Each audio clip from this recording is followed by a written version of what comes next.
សាកតមើបើនៅសុកមានសារមួយបានលោតមកដើម្បីបញ្ចូលព័ត៌មានរបស់អ្នកដើម្បីទទួលបានឱកាសការងារល្អនិងមានប្រាក់រង្វាន់បន្ថែមទៀតតែចាំមកផ្លែតអ្នកប្រកាសទេថាវាជាការពិតពីព្រោះរាល់ថ្ងៃនេះគឺមានប្រជាពលរដ្ឋជាច្រើនត្រូវបានបន្លំដោយសារជនអនាមិកប្រើប្រាស់អ៊ីមែលនោះដើម្បីបោកប្រាស់អ្នកតើអ្នកនឹងក្លាយជាជនរងគ្រោះបន្ទាប់ដែរឬទេខ្ញុំ SendX មាននៅទីនេះដើម្បីការពារអ្នកពីគ្រោះថ្នាក់នៃការក្លែងបន្លំនោះនេះគឺជាបញ្ហាដែលបានកើតឡើងគឺទី1កង្វះការយល់ដឹងទៅលើ link និង website คล้ายៗ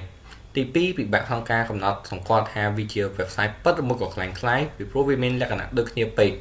និងទី3ការបោកបញ្ឆោតយកប្រាក់តាមរយៈការវេរលុយពីធនាគារជាដើមឲ្យយោងទៅតាមរបាយការណ៍ហិរញ្ញវត្ថុបានបង្ហាញថាគឺមានការបាត់បង់ទឹកលុយជាច្រើនដោយក្នុងមួយឆ្នាំ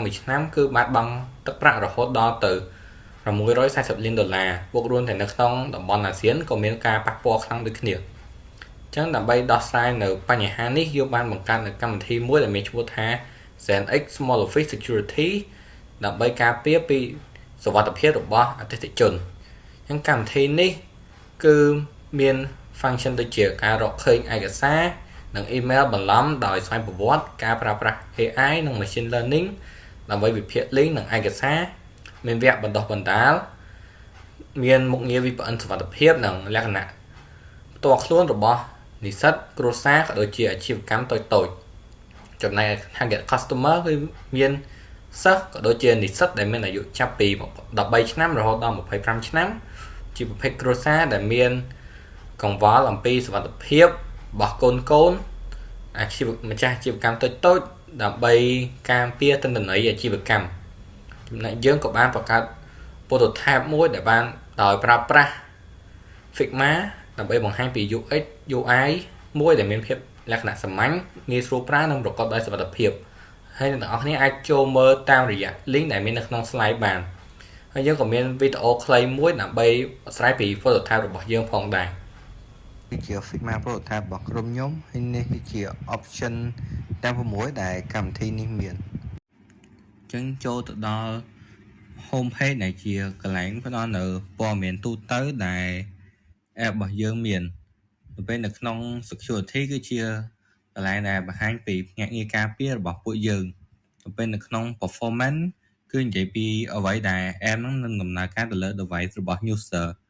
ហើយនៅក្នុង privacy គឺនិយាយពីការការពារទៅលើព័ត៌មានទូទៅរបស់ user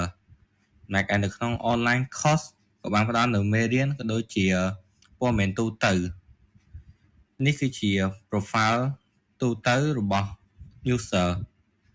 នៅចុងក្រោយគឺ subscription plan ដែលមានដូចជា individual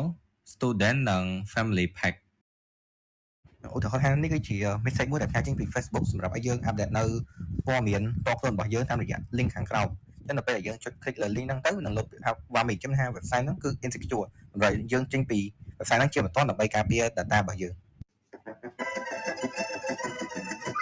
ចឹងនេះគឺជា subscription plan របស់ពួកយើងដែលយើងបានឲ្យយើងជំរើសដល់ទៅ3ប្រភេទទី1គឺសម្រាប់និស្សិតឬសិស្សដែលបានផ្ដល់នៅតម្លៃ$4.99ក្នុងមួយខែជាប្រភេទ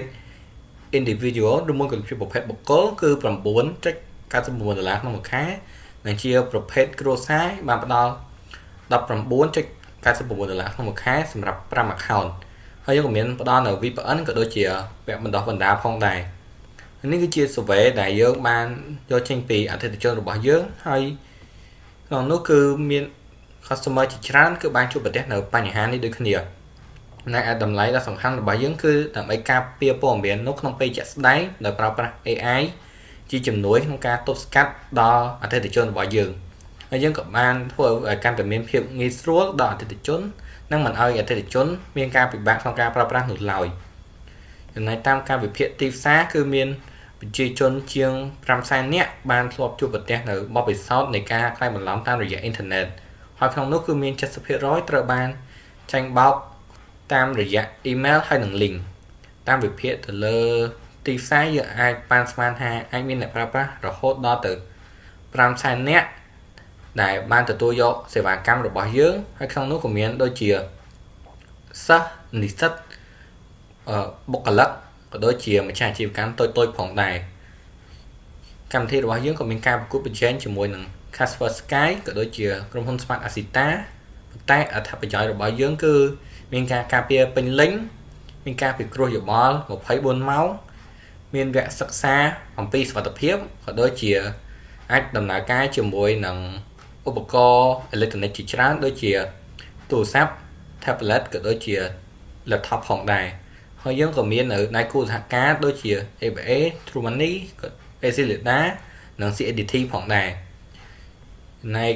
scalability គឺនៅឆ្នាំដំបូងគឺយើងចាប់ដើមចេញជាមួយនឹងកម្មវិធីដែលមាន version 1.0 មានបង្កើតការយល់ដឹងរបស់អ្នកប្រើប្រាស់ចំណែក medium term យើងចាប់ដើមចុះឈ្មោះជាមួយអង្គការសន្តិសុខតាមរយៈអ៊ីនធឺណិតស្របច្បាប់ដើម្បីពង្រឹងសេវាកម្មទៅកាន់តំបន់និងអាជីវកម្មជាច្រើនទៀតនិងក្នុងរយៈពេល3ឆ្នាំទៅខាងមុខយើងក៏មានគោលបំណងនាំកម្មវិធីនេះទៅកាន់ទីផ្សារអន្តរជាតិដើម្បីអភិវឌ្ឍកម្រិត AI ឲ្យកាន់តែខ្ពស់ជាងមុននិងដើម្បីស្វែងយល់និងទប់ស្កាត់ការបន្លំឲ្យកាន់តែល្អជាងមុននិងជាចុងក្រោយសូមអរគុណដល់បងនិងមិត្តរួមថ្នាក់ទាំងអស់គ្នាដែលបានទស្សនាវីដេអូនេះពីដើមរហូតដល់ចប់